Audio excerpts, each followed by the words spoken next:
Well, thank you so much.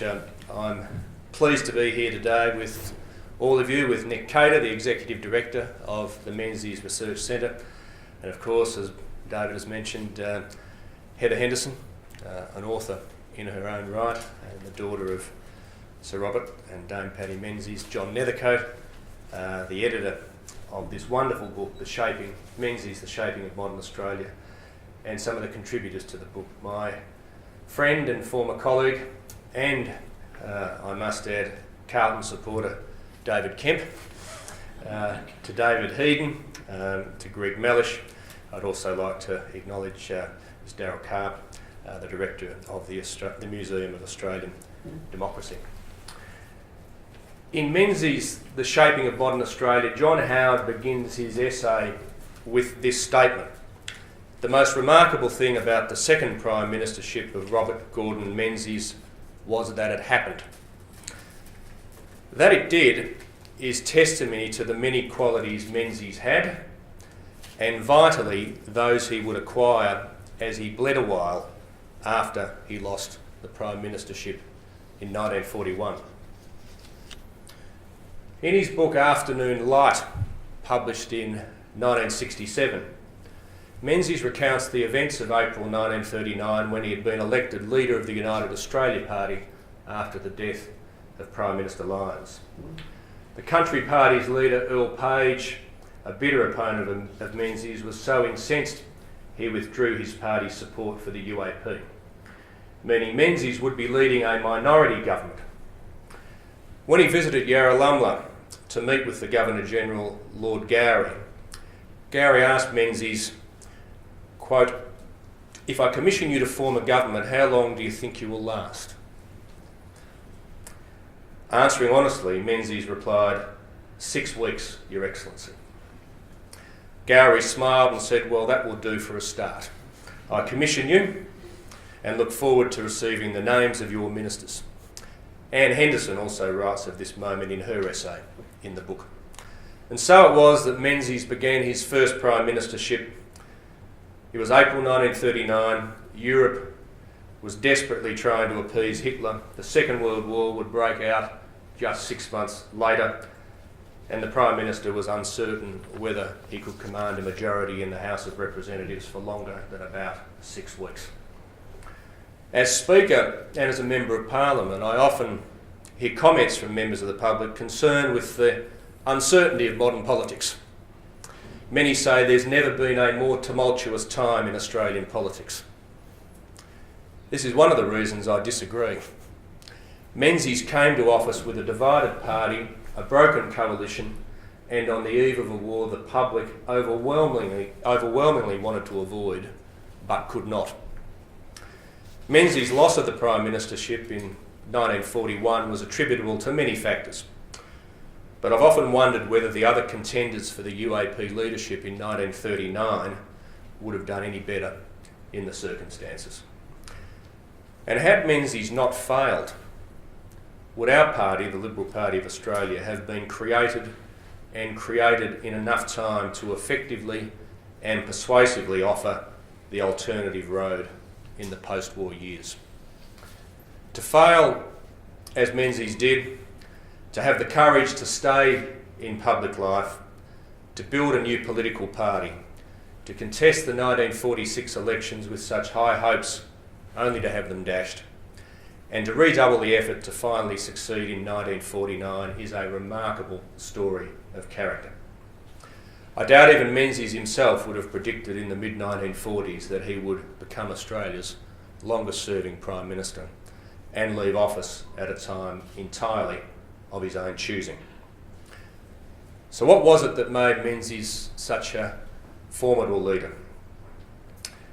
Menzies learned from his mistakes. He identified his shortcomings and he addressed them. He acknowledged that his treatment of some of his colleagues had contributed to the failure of his first Prime Ministership. He humbly conceded he was yet, quote, to learn that human beings are delightfully illogical but mostly honest, and to realise that all black and all white are not the only hues in the spectrum. And he undertook to improve his relationship with his colleagues. Once leader of the Liberal Party, Menzies developed a sophisticated and calm way of dealing with inherited policy positions he wasn't too fond of.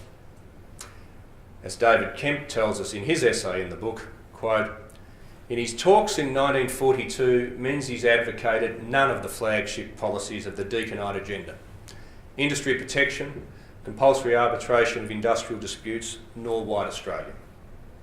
His silence was eloquent," Kemp tells us.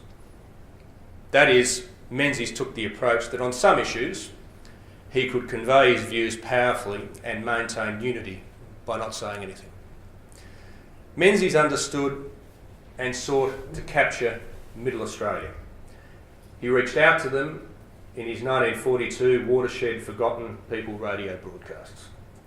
Referring to Middle Australia as the backbone of Australia, he recognised they'd been taken for granted by both Labor and the old United Australia Party.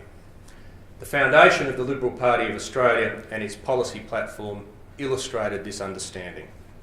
Whether it was preventing the nationalisation of the banks, signing the ANZUS Treaty with the United States, confronting the Cold War, or fostering post-war immigration, the policies of the Menzies government held true to both the conservative and liberal traditions that the Liberal Party of Australia embodies, and carried what would be a growing post-war Middle Australia with them. Menzies was not just a strongly principled man, he was a leader who believed in policy consistency. In April 1954, he summed it up this way in a speech to the Institute of Public Affairs in Melbourne. He said, "If you stand on the basis of principle, you may go wrong, but you'll never go far wrong. I don't want to appear to be a self-righteous person, and I hope I'm not.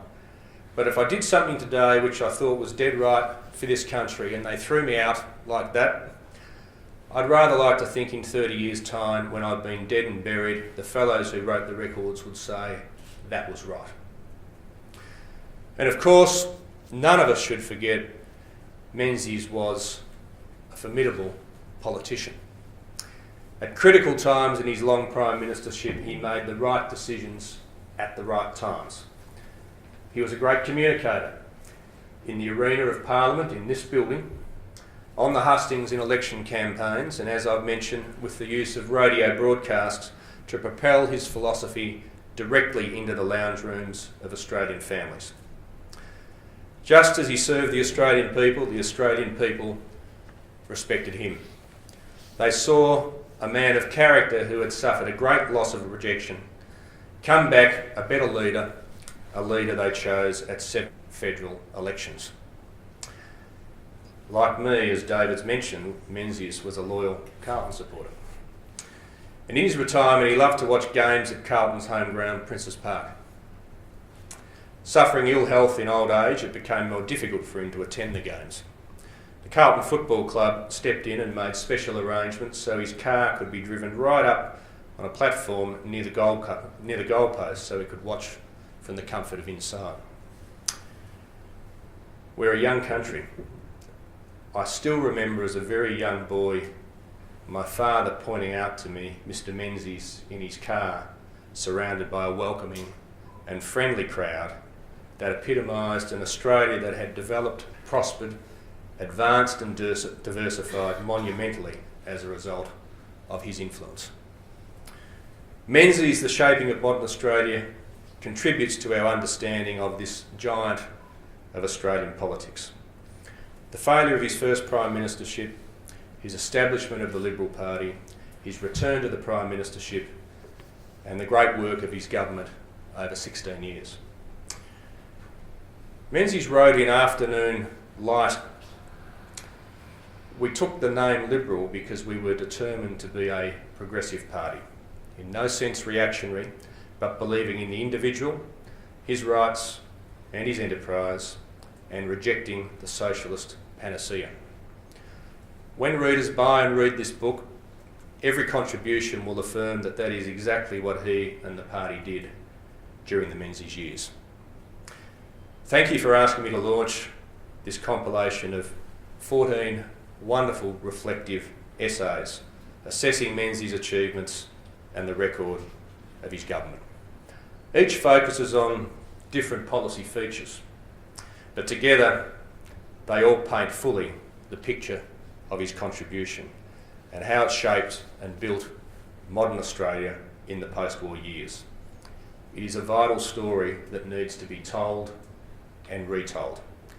I congratulate John Nethercote for his extensive work in editing this book, as well as all the other contributors, many of whom are here this afternoon. And I'm very proud to officially launch Menzies, The Shaping of Modern Australia. Thank you very much.